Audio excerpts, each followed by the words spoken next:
Hey everybody. Okay, here we go. It's July 1st, as we know. New rules, new regs, BRAs and EBAs, exclusive buyer agency agreements and buyer representation agreements. And I'm going to try to make this as simple as possible. The one thing you're going to have to do, we are all going to have to do as buyer's agents, is explain our value. We have to explain our value proposition. What is it we provide as a buyer's agent? You know, in the past, some of you may have done this. You may have said, hey, this is what I do. This is why I get paid. But today it is going to be a little different. I've heard a lot of people say that, oh, it's not going to be any different. I think it will be a little bit different. I really do. I think you're going to have to explain to that person, and because it's negotiable, you're going to have to explain to them why you're worth whatever it is you're worth, whether it be a flat fee or a percentage, which is negotiable. You're going to have to come in and say, hey, number one, I spent a lot of time. I have access. You're paying for access. You're paying for access to the MLS, to listings, but you're also paying for access to my experience, my knowledge.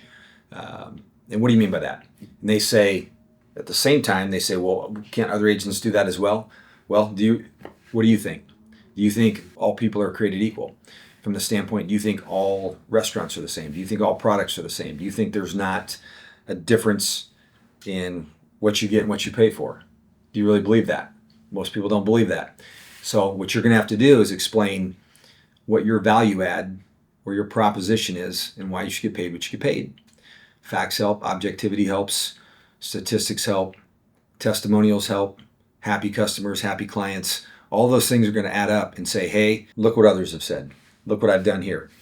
Especially today in what is still considered to be a seller's market, even though it's slightly changing, we're seeing multiple offers. We're still seeing multiple offers. And therefore, buyer that wins those multiple offers is oftentimes represented by an agent that's very knowledgeable and gives them the correct strategies to get the property. So let me ask you this. Is it worth an additional $5,000? Is it worth an additional 1% to get the property that you wanted and just win the battle? Is that worth something to you? Well, there are strategies to employ, and some people are better at it than others. And if you can demonstrate the fact that, hey, I'm good at this, I can help you get into this property. If you'll listen to me, I can help you win. That's one thing. So you're paying for access to information, access to knowledge, access to negotiation skills, and access to the ability to counsel you and consult. We are consultants. You already know you want to buy something. You just want to know, how do I get it done? How do I get this thing bought? That's what you're after here is, how do I get this? How do I seal the deal? How do I get this property purchased? And I know one thing, this is just me. If there's a property and it's the property and the only property I've ever wanted, I don't care what it takes to get it. I just want the property. Hey, what do I got to do to get this property? Help me, help me, help me. Please help me. What do I have to do to get this property? What's that worth to you? I don't know, but it's worth a lot. I'm willing to pay just about anything, and I don't care what I have to pay just to get this property bought. Now, that's an exaggeration to make a point, but I think you get the point. Thanks for watching.